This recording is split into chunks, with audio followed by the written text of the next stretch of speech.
Just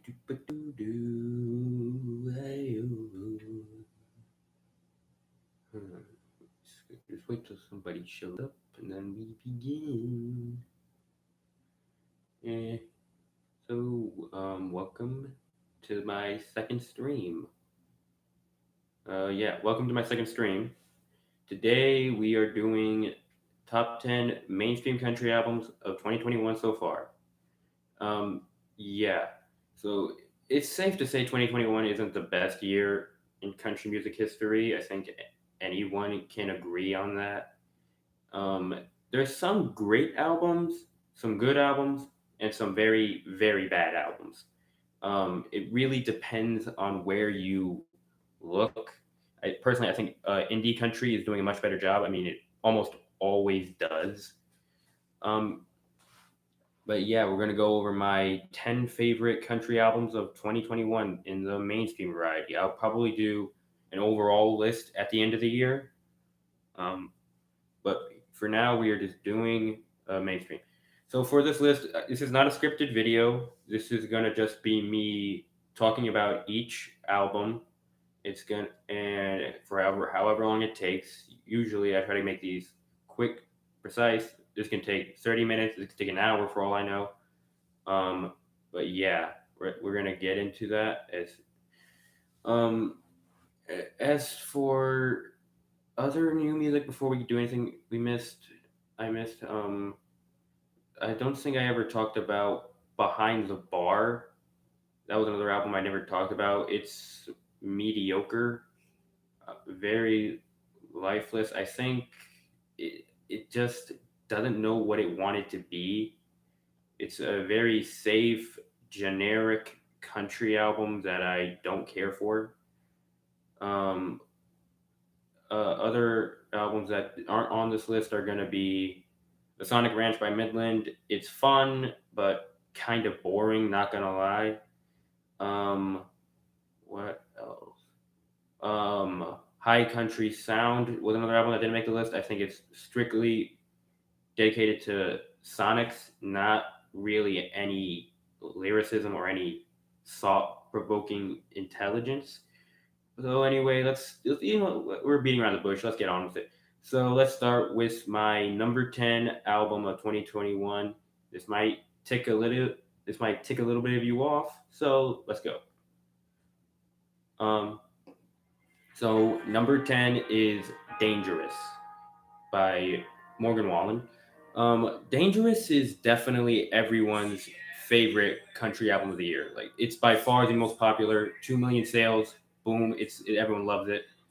Um, I think everyone agrees on what the issue with Dangerous is that it's too long.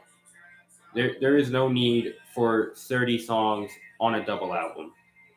There is so much filler music that it's kind of irritating at times, especially on album two. I'd argue that there's only like maybe 4 or 5 essential tracks on album two, and you can just get rid of the entire album. You do not need the rest of it. Like a lot of it is just douche bro music that's just doesn't sound as bad, and it's just very annoying at times. Like "What You Think of Country Now," one of the worst songs of 2021, in my opinion. All about how he wants to take this girl to a farm, see how country everything is, and then eventually hook up. And it's just gross. It's tedious. We've seen so much stuff like that, and it's just. Ugh. But for the most part, I still enjoy Dangerous. I think album one is still a really strong record. Like Sand in My Boots, which is already playing, excellent song, great mainstream song of the year contender. And there's just a lot of other great stuff, like his cover of Jason Isbell's Cover Me Up, which is excellent. You have More Than My Hometown, which is a bop. Seven Summers, awesome. There's so much awesome material on album one, and it makes you think, why didn't he just take the good stuff from album two and plug it in to album one? That would have made for probably the best mainstream record of 2021, in my opinion. And I'm just kind of concerned as to what the future holds for Morgan Wallen. I'm not going to go into the whole controversy. Don't expect me to. I don't care. But yeah, Dangerous overall I think has its strengths. I think it's a bad double album.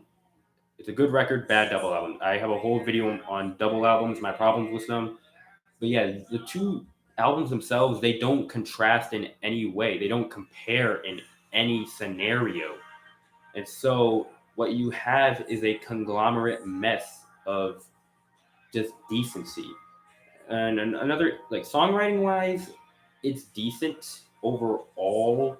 It's not as douchey or as polished writing as you're gonna find on a Dan and Shay record or a Brantley Gilbert record, but it's not the best ever. This is not Eric Church level writing. This is not Miranda Lambert level writing, and it's clearly shown that on the entire thing. I think Hardy has a few good moments on here, but for the most part, I think this might be his weakest project yet, and that's kind of saying something for all the other stuff he's done, like a rock and Can't Sing in Country by Florida Georgia Line. Um, Production wise, yeah, we got to get into this song. Wasted on You is a bad song. Yeah, hot take. I don't care. Wasted on You is a bad song. It is produced horribly. I know people in my old high school who could have produced better songs than this. It feels like they just took an Adobe trap beat and just plugged it into the song. I don't understand why they did that. Like in production wise, there's a lot of hissing noise going on throughout a lot of the songs, especially the more country esque ones, like More Surprised Than Me, Whiskey My Way, uh, or even Sand in My Boots. 865. Like the production is just very mediocre, and who you have to thank for that? Joey Moy, easily the worst producer in all of mainstream country or modern mainstream country. He does not know how to blend things collectively. He does not know how to do any of that, and it just makes for an experience I find very dull. Um, Overall, I think you, like I said, you just get rid of album two, keep a few songs, replace a few of them on there. The songwriting is fine. Morgan does an excellent vocal performance. I think it's not the best of the year. I think there's a few times where it's a little iffy and very calculated and not very raw. But overall, Dangerous is still an enjoyable album. Definitely not the best of the year. And I think you can do much better, Morgan Wallen, from here on out. I think you have potential, but you did not show as much as I hoped. Feeling a very strong 6 on the album. I know I think I gave it like a 7 in in January, but I'm lowering it to a 6. Um, yeah, I know everyone loves Dangerous, but like I think everyone's just passionately loving this record because of the whole controversy. And I think if you just approach the album for what it is, you find that it's not the best thing in the world. So let's into our number 9 pick, which is some of you are going to be surprised. I'm surprised I even considered it myself.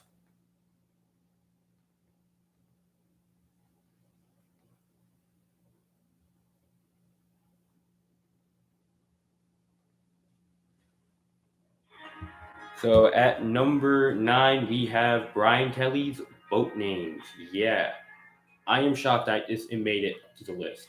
But overall, it's just a fun album. Everything about not Boat Name, Sunshine State of Mind is just fun. It is a album that it knows how to be fun. It knows how to be entertaining. This is an album that Brian Kelly clearly wanted to make, and I think it truly shows on the entire project. There's only like one really bad song, and that's Good Day, but there is just so much to really enjoy on this. Like Boat Names, which is playing right now, very good song. Florida Boy Forever, I've grown to really enjoy. Um, what else did I really like? Party on the Beach has a very Midland esque vibe. Um, I think overall, yeah, it's just fun. Like, is it the smartest record to come out? No, absolutely not. But it knows what it is. It actively knows. It's not trying to be mature like Dangerous and sort of fail. It just knows. It just knows what it is. Like, I don't really have much else to say about it. I think, yeah, it obviously has its problems. Like, Brian is a pretty doesn't do the best vocal performance I've ever seen, and delivery wise, it's not the strongest, and writing wise, it can get very questionable at times. Um, but overall, you have an album that's just a great time. It's a guilty pleasure, of course, but even when you go about this objectively, there's nothing truly bad about it overall. Yes, it's not the best completely produced album. I think it is better than almost production wise. It's better than all the FGL records, including Life Goes On, which is better than the Joey Moy projects. I think, yeah, there is a lot of potential for not Joey, but Brian. And I think if he can just build upon the foundation of what he already has, he can make a really, really good record. Um, I think, yeah, so I think that's pretty good. Rating wise, I still feel a strong 6 on it.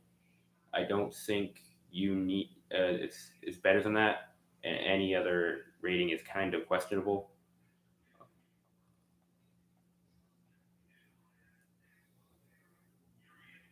I'm doing good. Still sad I can't do videos.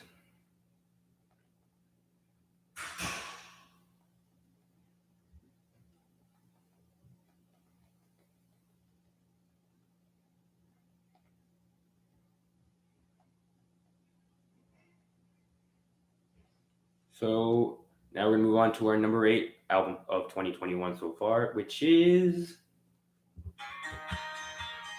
Eric Church's Heart on not Heart on Fire.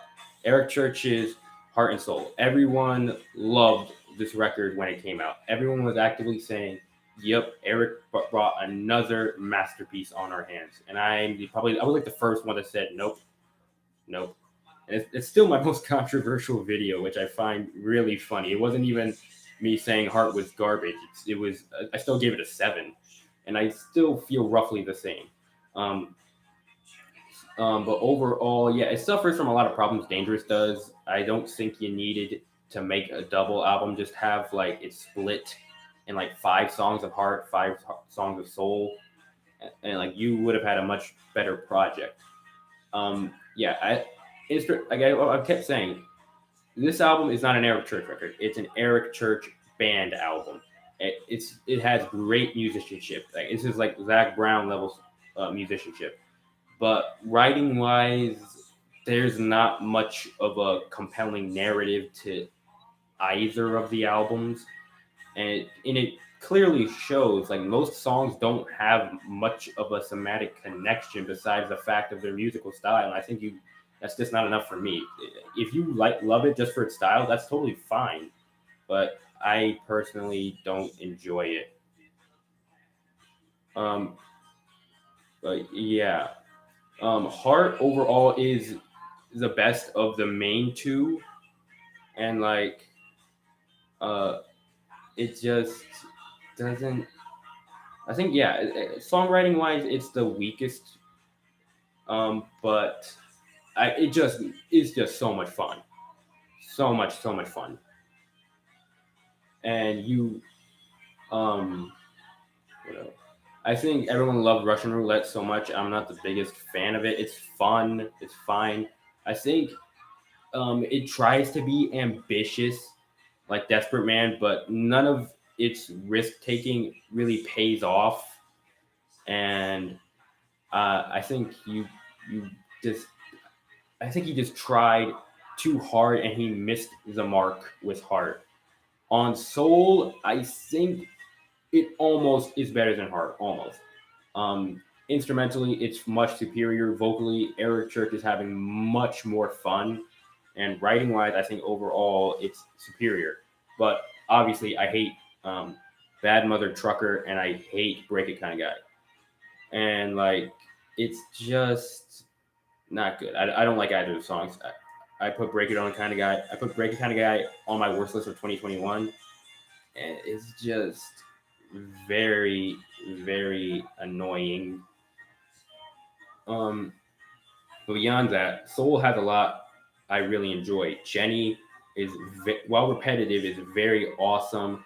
Where I Want to Be is just reminds me a lot of Wagon Wheel in terms of its narrative, with naming all these places, giving us these great details, um, while also just being very soulful. Um, what? Oh yeah, Hello Review. I'm not the biggest fan of Hello Review. I think it's okay. Everyone loves Hello Review. They think it's one of Eric Church's best singles in years. I'm like, are you sure you're just too used to radio country? Because this is not the best Eric Church single. It's not even in the top 10. But like, yeah, overall, Heart is decent. Or Heart and Soul, still really good. It has its strengths. It has major weaknesses. I think once again, trim this down, make a compelling narrative. You could have had another great fire Eric Church record, and frankly, I don't think it happened. Rating wise, I'm feeling a decent 7 on it after all this time. Oh, well, I'm crazy. Yeah, I get that a lot.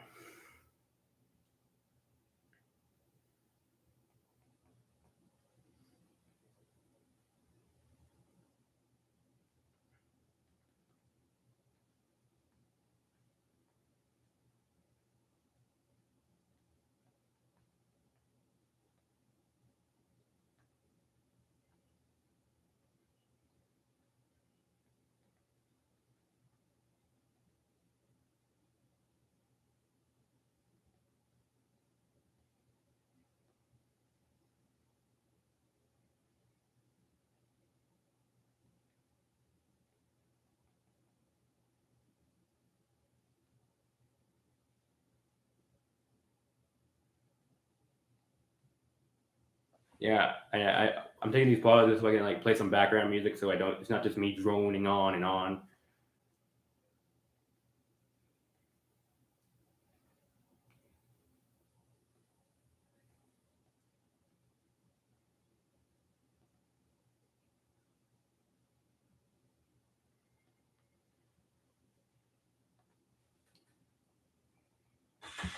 So at number 7, we have the surprising record of Set in Stone by Travis Tritt.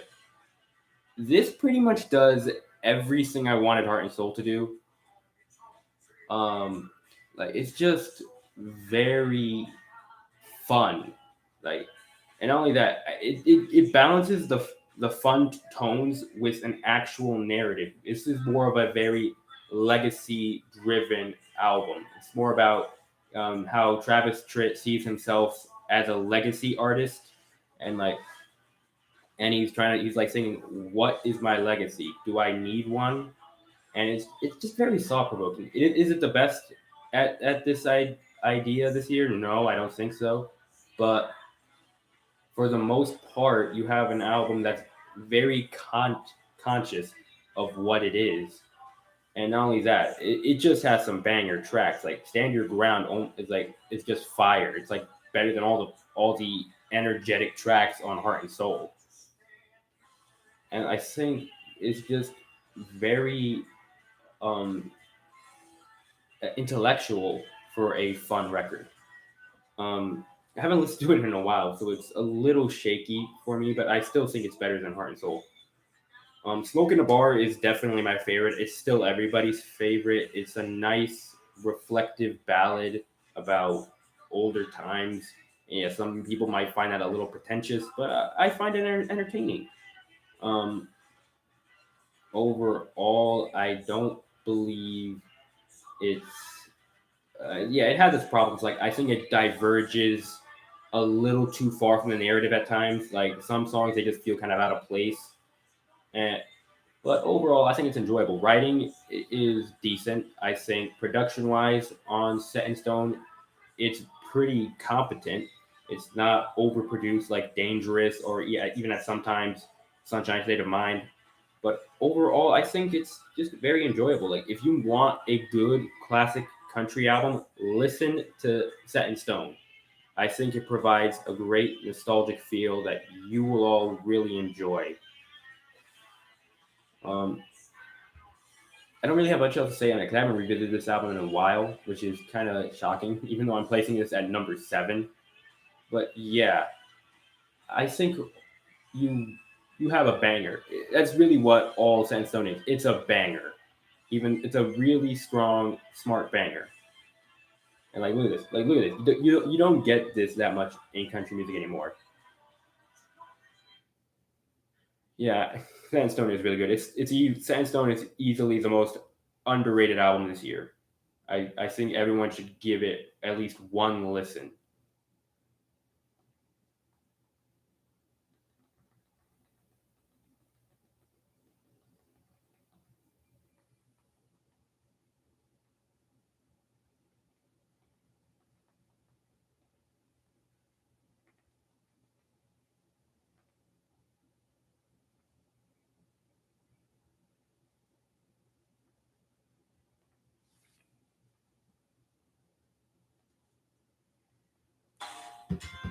At number 6, we have Taylor Swift's "Fearless." Oh, and by the way, Satin Stone is a strong 7 out of 10 for me. But yeah, back to "Fearless." There is so much I love about "Fearless." Is it my favorite Swift album? No, I think it's C tier Taylor, but it's just so much fun. Like, I think everyone, if you go into this expecting a red level intellectualism or folklore intellectualism, you're not gonna enjoy it. You're in here for nostalgic vibes. You're in here to relive the 2000s, which was a fun era for country music. Very underrated era of country music. And Fearless, I think, actively represents that. And obviously, I think people are going to find it a little off-putting. I'm putting Fearless on a year-end list, but you know what? It has new music. People loved Cutting Grass of last year, so I'm putting Fearless in my top 10. Fearless is just improvement all over the place. I think the vocal performance is easily the biggest one you're going to find. Like, it's just more mature, but while also keeping that nostalgic tone, which I find really impressive. Writing-wise, probably the second weakest of all her albums, and yeah, I give the writing probably like a 4. It's not the best I've ever seen. It's it's kind of bad, but it's so enjoyable. You can't really say it's bad. Um, yeah, everybody knows what's so good about Fearless. You Belong With Me is a banger. Love Story is awesome, but yeah, it's just an awesome album. And if I don't understand how people can really hate Fearless, I understand not liking it, but hating Fearless is just really questionable. It's one of my favorite sophomore albums of the 2000s, and I think it provides it's a great dedication to what that was, while also being its own personal entity.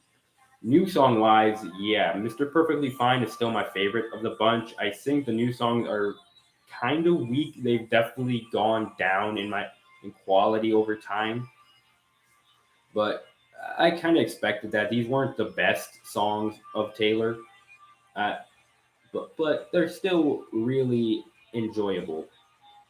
There's not a bad song, but it's really hard to find top tier level songs because Taylor Swift was not at the level of amazing quality like you would see on Speak Now and especially Red and 1989. But yeah, Fearless is enjoyable. It's fun. I don't understand how anyone hated it. And am I overrating it? No, I don't think so. There's enough here to put Fearless at this spot on the list. Um, is it, I think yeah, it has a little bit of problems. Like I think the dated instrumental palette is still a little questionable, even though it gives me that nostalgic vibe. Taking the nostalgia out of it, Fearless does have a couple of substantial problems in its instrumentals. Very basic. Um, the writing, like I said, is pretty poor.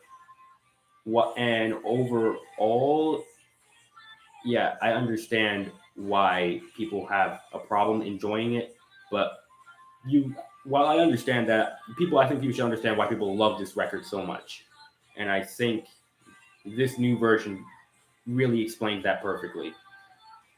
Rating wise, I'm feeling a strong 7 on Fearless's tailored version. If you're just tuning in, we're doing top 10 albums, and this is in sixth place. And we're about to get into the top five. We're about to get in the top five. So just to recap the top 10 so far, 10th place is Dangerous, strong 6 out of 10. 9 is Sunshine State of Mind. At number 8 was Heart and Soul. And number 7 was Set in Stone by Travis Tritt. And right now, and number 6 was Fearless by Taylor Swift. We're about to get into the top 5, so stay tuned. If you want to ask me a question while I transition into music, that's fine.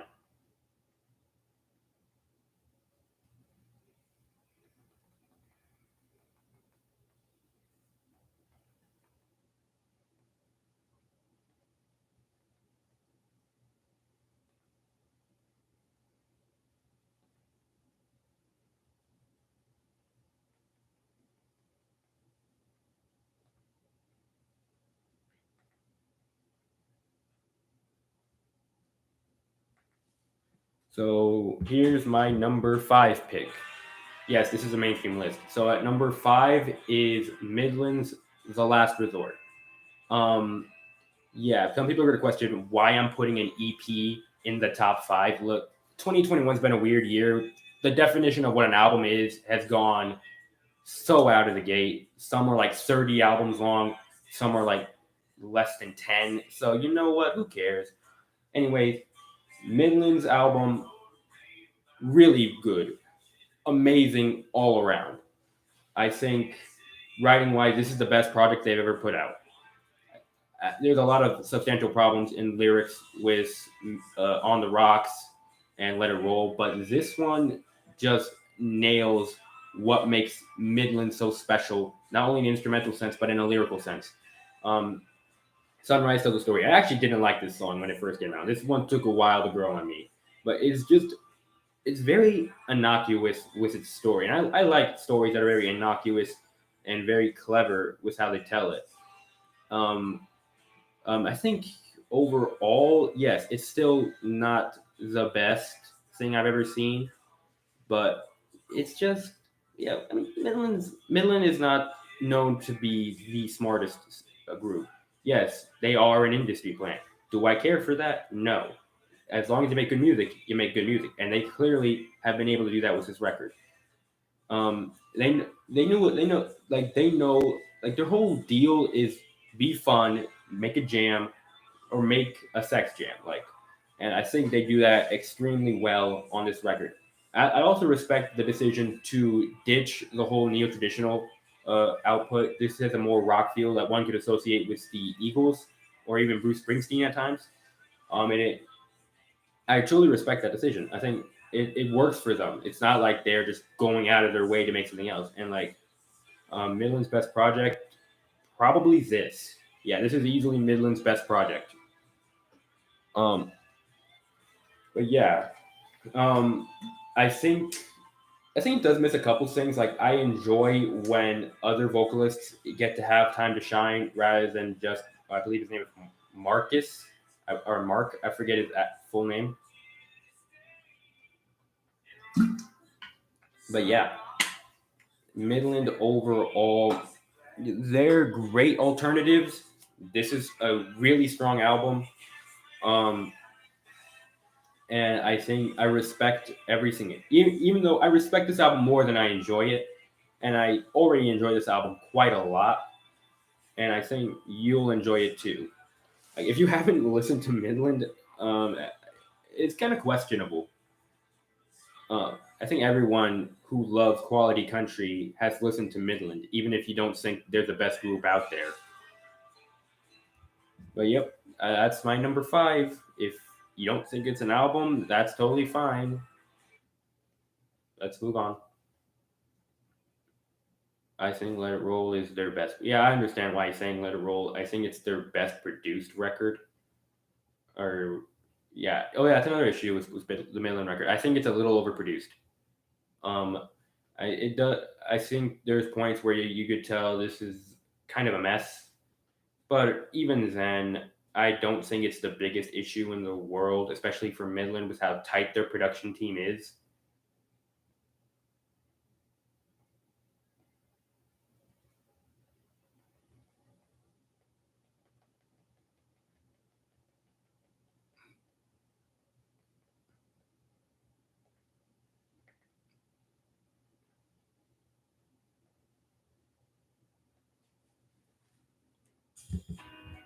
So at number 4 is Carly Pierce's 29. This most likely will go down by the end of the year. Also, rating wise, I'd give The Last Resort a very, very strong 7 out of 10. But 29 is, I think, narrative wise, it's the best of the year for mainstream country music. It tells a really, really strong break of narrative. I think so many people are going to enjoy.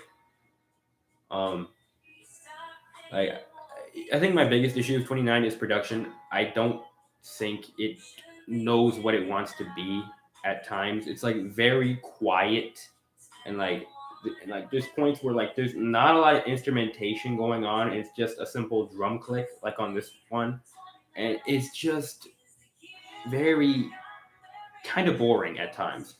But regardless, like 29 improves every single problem her first two albums had. All of them are improved tenfold. Um, and 29 just encapsulates a lot of what she was going through during what I think was the pandemic with her relationship to Michael Ray. And it just comes out in a very raw and beautiful manner. And there's a reason why everyone loves this record. I understand that. I'm approaching it more from a technical sense, but narrative wise, compassionate wise, it is a beautiful record. I think anyone with a brain can agree this record is something truly special. Yeah, most like lyrically, there's not a lot of issues. I think there's a few questionable tracks here, but regardless, it's such a passionate album. And like, a lot of people just throw out the technical issues, and like, yeah, you can do that. Just turn off your brain when it comes to technical issues. I totally get it. I'm just not built like that. Um, but yeah, it tells a consistent narrative from beginning to end. Is it a concept album? I don't think so. But I mean, who cares? Like, if concept albums aren't for everyone. Uh, um, what else? What else came out? Not what else. Why do I keep saying what else came out? I'm still in that mentality of yesterday. Um, 29, great sonically. It's better than everything she's ever done. Um, but I think overall, you just have a great country album. Like it really represents the modern era of country music greatly. Like every problem I have with your albums like Country Again or Behind the Bar or Gold Chain Cowboy, this album improves on all those issues. 29 to me is her best project, but I am worried about what it's going to be at the end of the year because the Loretta song she did, um, I don't think has a place on this record. I'm worried that these 8 tracks are really going to diminish what it will be by the end of the year. But overall, 29, excellent country record, excellent breakup album, and excellent vocals. Carly Pierce is a rising star, and I can't wait to see what she does next. Rating wise, also a very, very strong 7, almost close to a light 8, but the production holds me back. And like I said, you don't need to worry about that if you just love country sonics. Okay, anyone who's just joining in, we're doing top 10 country albums. We're about to the top 3. If you want to go back to see my thoughts on the other 7, go ahead. Messy and liability kind of kills the vibe of 29. The rest may seem boring due to a lack of instrumentation, but I think it adds to the strengths of the somatic openness. I don't know about that. I don't personally like the openness. Like it's the openness of it just feels very boring or very silent at times.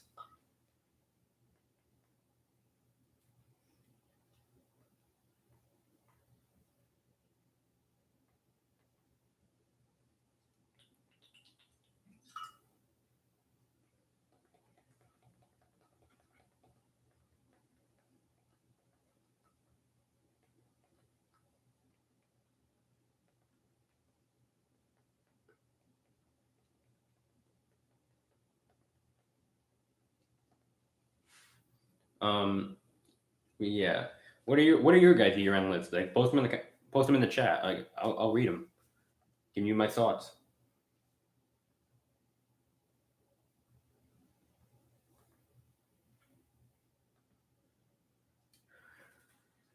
Number 3 is probably the biggest one that has grown on me the most, and that's the Marfa tapes by Miranda Lambert, Jack Ingram, John Randall. If you know anything about this record, it's her personal songwriters. They're out in a field performing these songs that are very beautiful, very lo-fi. Personally, I don't like the lo-fi vibes of this that much. I think overall you can do a little bit of production, a little more instrumental variety. This is a problem I have with albums like Elizabeth by Zach Bryan. But overall, I think it's a great Texas record, similar to how what's the name of it? Wildcard is an excellent pop Texas album. I don't really see it as a pop country album, but a pop Texas album. Um, this is just very beautiful. I think it captures a lot of great imagery. It's possibly the best written mainstream album of the entire year. Like, these three make such a powerful trio that's just amazing. Like, yeah, I understand why people can't get into this album. I didn't get into this album for a long time. I gave this like a 7 personally. But yeah, I think you just have to give this a chance. You gotta let it. You have to enjoy the vibes it puts out, and if you do that, you will absolutely enjoy this album. Obviously, production is a big issue for me. If it doesn't really exist on this, it feels like it was filmed on an iPhone, and that's it. But overall, you have great songs like "In His Arms." I forget how you say it, but Waxahachie. I'm saying Waxahachie. I don't care. Um, but yeah, it's just beautiful. I don't really have much else to say. It's a little too long for me. I think 10 songs would have sufficed for this. And Saving Country Music said, I don't really consider this a new era for Miranda Lambert. Rather, I consider it just a little project she wanted to do. Like, I don't think. No, I had a really good point, but I think overall you can find some great gems in this. I think you can. It's not even a bad song. I think even when you don't just if you listen to each song separately, they're not boring. But I think the boringness comes by continually listening to these lo-fi songs one after another, and that can really kill the experience. Hence why I think it's a little too long. There's a couple silly tracks I don't think you need here, but overall, great album. This is probably the first in the top 3. I'd give a not very strong, light to decent 8 out of 10. Um, what's Yeah, I understand why people don't get a Miranda Lambert album. I understand it, and it's not just a Miranda Lambert album. That too. That's another point. It knows how to contribute these other vocalists, and they all bring out their nice flair to one another. It does much more than what Midland does with their trio. This one,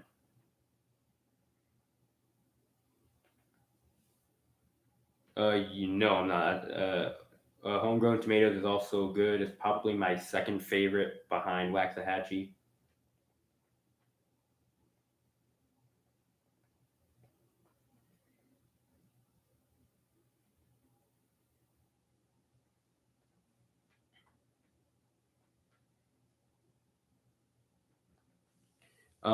Number 2 is probably gonna shock you given how much I've talked trash about this person, but let's do it. Like, number 2 for me for mainstream country is Carrie Underwood's "My Savior." Like, I have given Carrie Underwood the largest amount of crap this year. I made a video on how Cry Pretty sucks, one of the worst albums I've ever heard, and yet she made such a beautiful album. Carrie Underwood has had a great production team, a gorgeous band to accompany this record, and I think this is the first record in over a decade that knows how to utilize Carrie's voice, because from Blown Away and on, it's just belting Carrie. Like, that's all she knows how to do is belt. And if you come to expect the same thing after so many albums, it loses its impact. And Carrie's album, or My Savior, knows how to really compromise. It knows when to belt. It knows when to have a climactic conclusion. It knows when to be sincere. It knows when to be calm and beautiful. And I think Carrie just accomplishes that with this album. It's, I think, yeah, is it original material? No. And I think that's the biggest issue I have with this record. But overall, there's not much to hate. Even like is even then, it has such great thematic cohesion. I take back what I said in my original review. I think overall it's a very beautiful story of faith, and I think Carrie really exemplifies that with this record. Um, but yeah, I hope Carrie learn from this. Like, please continue to do more music like My Savior. This is what I've been craving for literally a decade. And like, I want more of this. And everyone says her career is done. She's a has been now. I agree. She is a has been. Of like, they literally replaced Carrie Underwood with Gabby Barrett. But you know what? Don't let that defame anything. Make a great country record again. This shows you can, and I am hoping for that. I think that'll really bring back the fandom into enjoying her album, because let's be honest, Carrie Underwood has the single worst fan base in country music. But yeah, I think if yeah, obviously this album's not gonna be for everybody. I think if you're not a Christian or you don't have deep religious belief, you'll probably not enjoy this. But, and I'm a Christian myself, so I enjoyed it. Even then, there's just a lot to enjoy beyond that. It's just, I think it's just beautiful overall. I know people that love gospel music despite being atheists, because it's just great. Um, and I think this album, despite any real beliefs, is a great work of art. Rating wise, I'm feeling a decent 8 on this record. Um, but yeah, that's my silver medal of the night. Let's move on to what you probably already know is my number one pick for best mainstream country album of the year so far.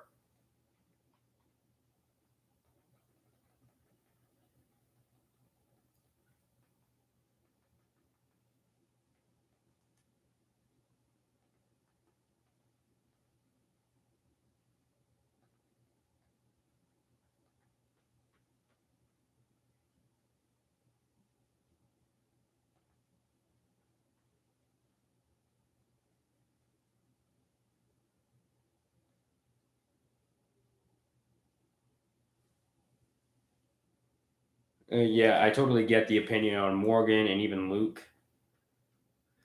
Brett Young weekends look different. Yeah, maybe in another universe, maybe.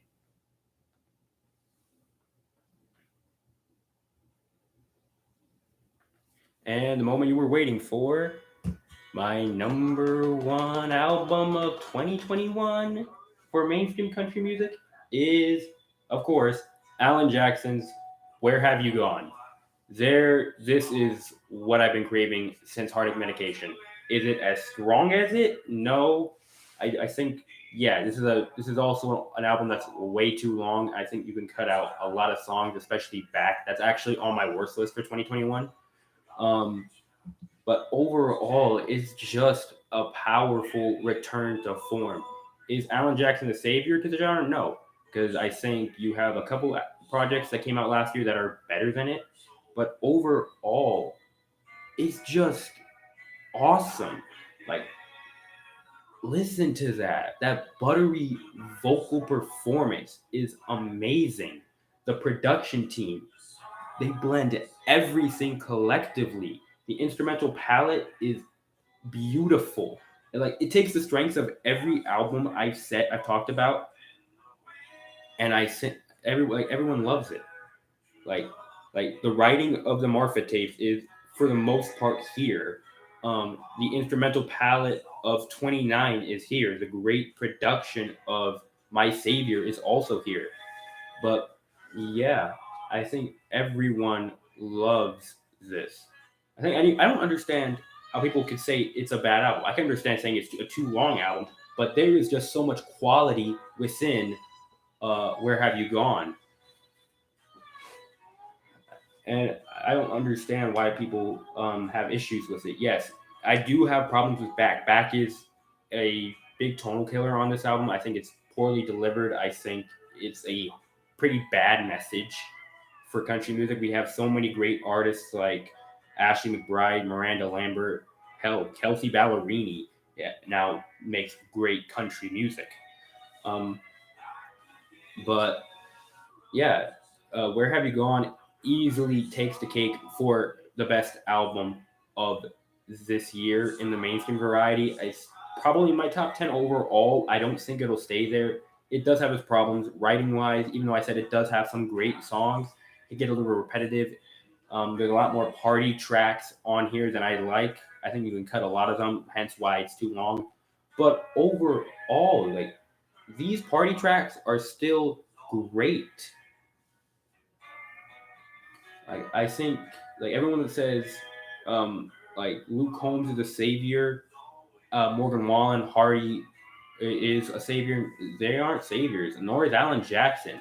And even I think that's pretty emblematic. Even besides the statements he said that this isn't an album of someone trying to be a savior. This is an album of someone who just wants to put good country music. And I think it also handles the legacy charm better than Travis Tritt, because this is Alan Jackson saying, I'm not a legacy artist. I am not a contender for the king of country. I myself am Alan Jackson. I think that's a very powerful theme that's consistent on the entire record. But yeah, that is my number one album of 2021. For the rest of the stream, I'm willing to answer your questions. I'll talk about some music I didn't touch yesterday. So yeah, there you go. That's not much of an unpopular opinion regarding that.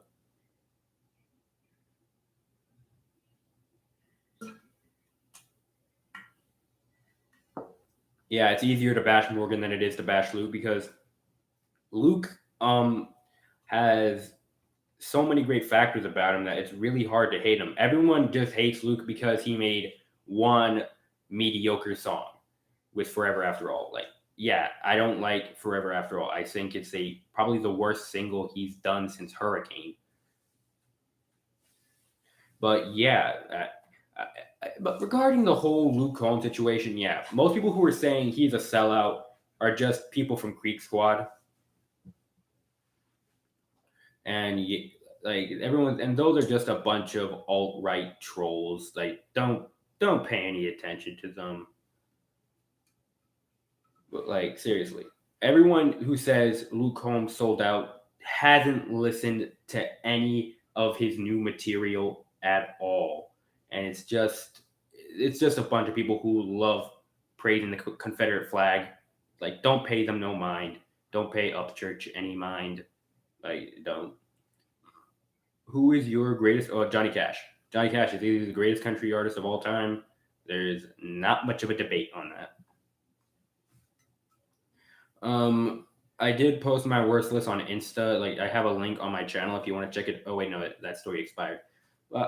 I'm saving the worst of 2021 for the end of the year. So because I'm still trying to come up with clever ways to insult these albums, I'd rather turn my worst list of the year into a roast video rather than a very deconstructive one, because that's more fun than saying why it's structurally an awful album or song. What do I listen to other than country? Well, Taylor Swift, that's one.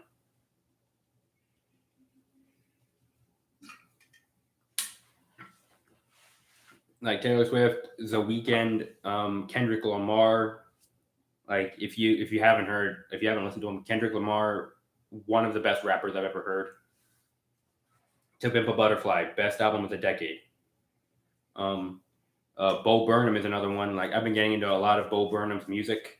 It's like Bo has a very strong lyrical sense of balancing comedy with nuance that I truly admire.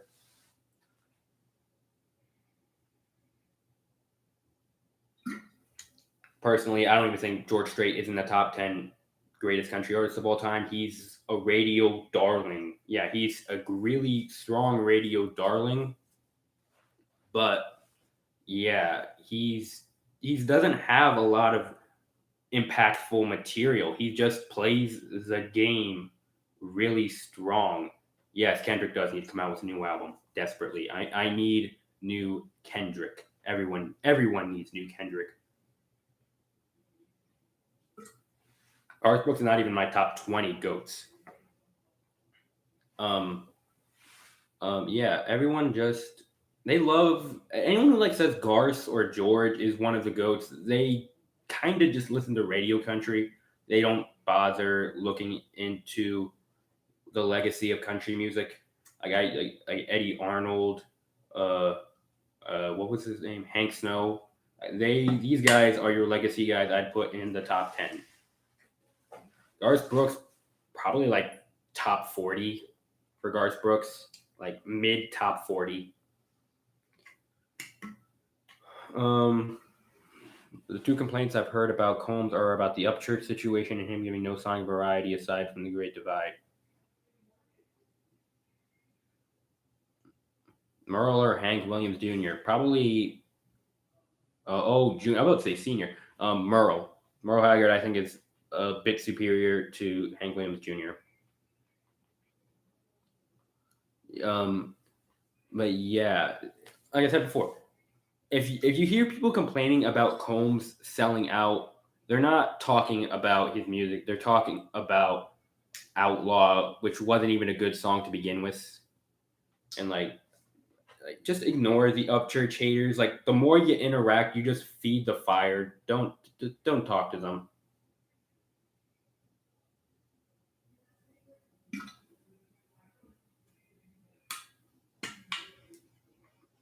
Even then, I argue that not even Garth Brooks did that. I argue Alan Jackson did that. He brought a more country esque sound during the 90s after the very pop influenced 80s era of country music. Um, uh, Cash, Hank Sr., or Patsy? Definitely Cash. Like Patsy Cline has brought a lot into the genre, but I argue her country career is not as significant as her pop career. Like her pop legacy is one of the biggest legacies in musical history. But I don't think it's as big as for country music. Yeah, I mean, I don't like using numbers uh, to correlate to quality. I see people like the Carrie fan like say, "Oh, she's the top selling Billboard country artist. You have no right to say she's bad." Yeah, I do have to say because quantity and quality are completely different things. The Upchurch album actually that is on my worst list of the year, both for its the album and the song. I think album wise, same old is like a 3 out of 10. Like I'm being generous. Like it's a very strong 2 to a light 3. It's not as bad as country stuff or ruthless or especially weekends, but it's still pretty bad. Um, but yeah, I try not to associate quality with quantity because they're completely different things. I still get comments saying like Olivia's making money, I'm making no money. Yeah, no shit. I'm not making any money. I'm just expressing my opinion for people who want to say that driver's license is overrated. And yeah, anyone who's just tuning in, I've already done the whole top 10 list for the best mainstream albums. But so you go back if you want to check it out. I'm just it's basically a Q&A session. Yeah, like I respect Garth as an artist. I don't respect his music as much. Yeah, yeah, and like Driver's License is pretty good. No, not even good. It's still okay. It's not even my favorite song off Sour.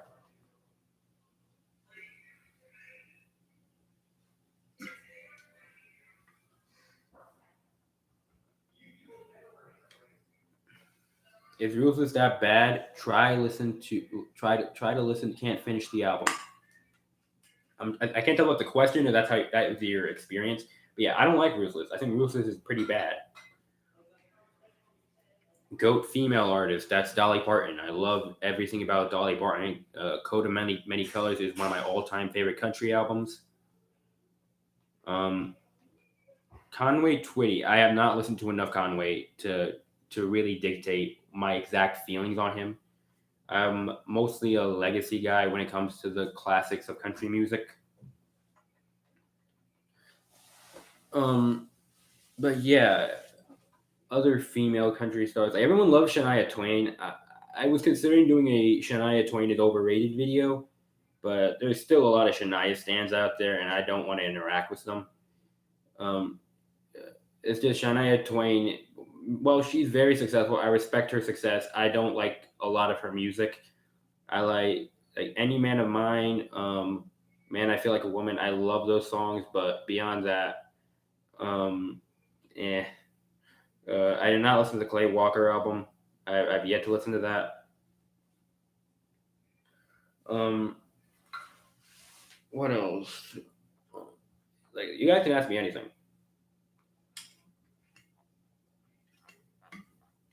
Um, anything I missed? But yeah, like, I think like Ruthless overall is such a poorly delivered album. Like Gary, I've actually yet to listen to the other Gary albums. I can't, so I don't have a proper comparison. But it just feels dead. Like he doesn't want to make this album, and I think it clearly shows with how poor it is production wise. Also very lazy. It's just it's like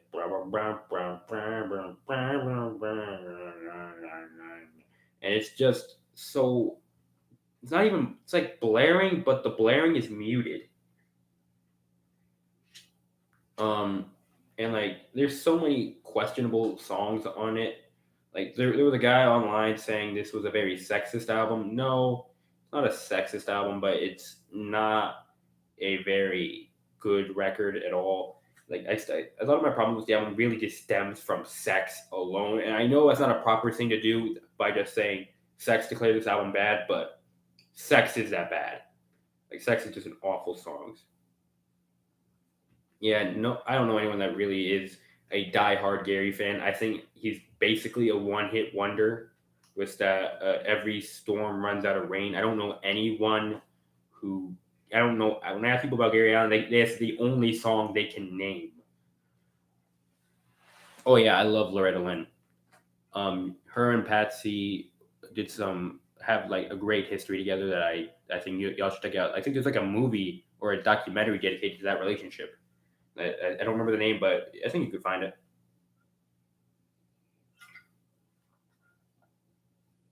Um, yeah, this is a good time to ask me anything. If you wanted to see what my top 10 albums were, you can go back to the beginning and check it out. Um, anything else? I'm gonna try to do studio-esque videos for the time being. Um, so I'm gonna try to get a lamp light so I can record pure videos and then just like similar to how Grady Smith does it. I don't want to just rip off Grady. What I try to establish my channel is make it my own thing. I made it different from people like Grady, Fantano, or Overshore, or what? I forgot his name. But yeah, and without my laptop, it's just become considerably difficult to do that. And I'm not looking forward to just doing studio-esque reviews. I can't do my video essays anymore until that point happens. Did you listen to the Carly Pierce song? Yeah, I did. It's what Grady calls Frankenstein country. It's just relying a lot on like lines from Loretta Lynn music, and like sonically it's good, vocally it's good. It's just lyrics are just a slodge, and like I genuinely don't, like I said, I genuinely don't understand why we need 8 new Carly Pierce songs. Like everyone says, more music is good. Yeah, but when you have such a tightly written album, it feels like you're just adding filler to it, and it's just kind of questionable. Um, there's a couple albums that are going to come out, I believe, by the end of the year that are going to be good, like Red by Taylor Swift, but I'm probably not going to count that as a country album. Um, there's going to be a Luke Combs record or a Luke Combs EP is definitely going to be imminent. Dirk Bentley record, although I'm a little worried about that given the promotional material we've been provided with. A Casey album, but I'm pretty sure it's not country. We also have an Emily Scott Robinson album in the fall. The Scotty McCreery one, I'm not that excited for. Sturgill is probably going to be the buzziest country album to be released this year. Like the final chapter of Sturgill. Uh, Problem with Clay Walker, yeah, pretty much, except for the Parker record. Every other album that came out that week was excellent. Well, except for the Parmalee. Well, so Parker and Parmalee, those two sucked. Yola, Billy, awesome records.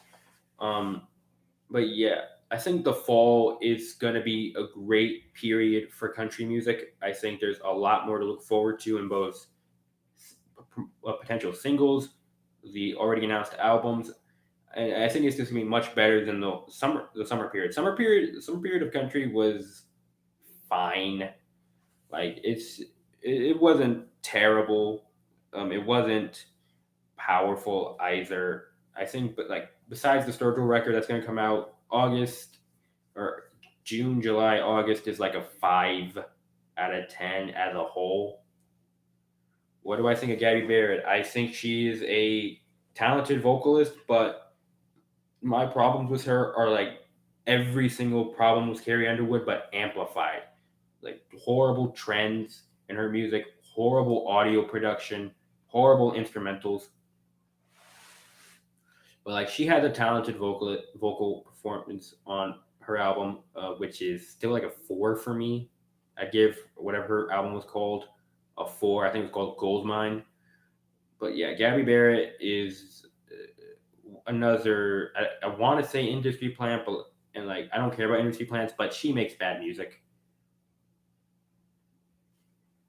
Yeah, like Luke Combs doesn't really sameness. Like Morgan Wallen, um, while not as samey as other artists, is very everything he does is calculated. Everything Luke does is fun. Like, yeah, I don't like his deluxe album. I've expressed my disapproval of it on like I think my debate video. But yeah, I think Combs is an honest writer. I think regardless of how many radio style songs he might put on this album, he's going to have a bunch of great album cuts. He did it for what's it called? For his first 2 albums, like I Got Away with You, even though I'm leaving, um, Angels Working Overtime. Like these are great songs, and like I think everyone's just saying like they're just scared of Luke just because of what an idiot said who still wants to pride around the Confederate flag.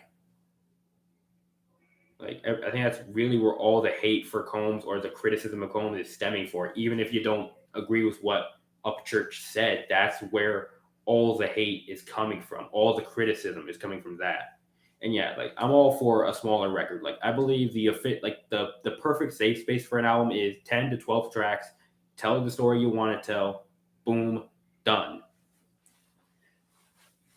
Um, and if you haven't checked, like I'd recommend everyone's. I've been getting demands to talk about Aaron Lewis's "Am I the Only One?" I'm not really going to talk about it here. It's mediocre, 5 out of 10. If you want similar thoughts to how I feel, go check out Todd in the Shadows video. He did an excellent analysis on it. I will talk about it eventually. I will say that. I'm gonna. It's for the Bo Burnham review or the Bo Burnham video, but I think that's like the only time I'm going to mention it. It's not close to the best of the year.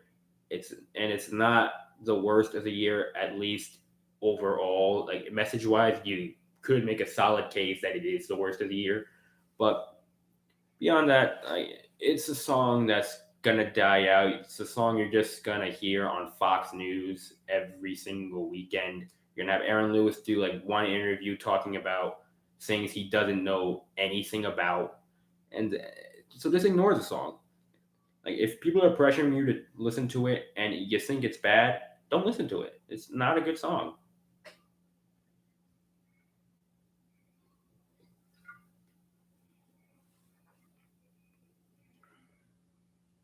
If that's all the questions you got for me, I'm probably gonna end the stream in maybe like max 10 minutes because we're pushing over an hour now.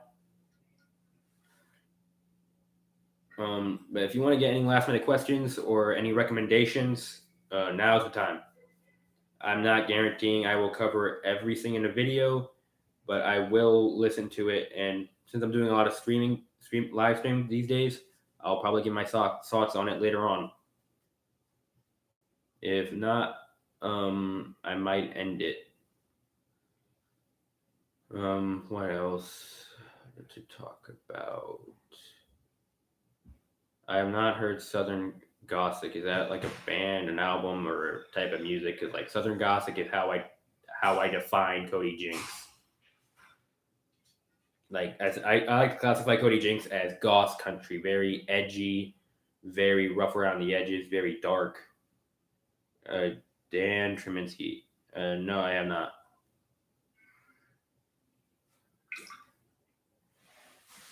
I'll give it a listen.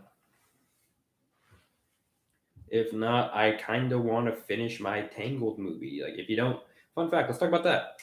Tangled is my favorite Disney movie. It's not the best. I think that title belongs to Beauty and the Beast.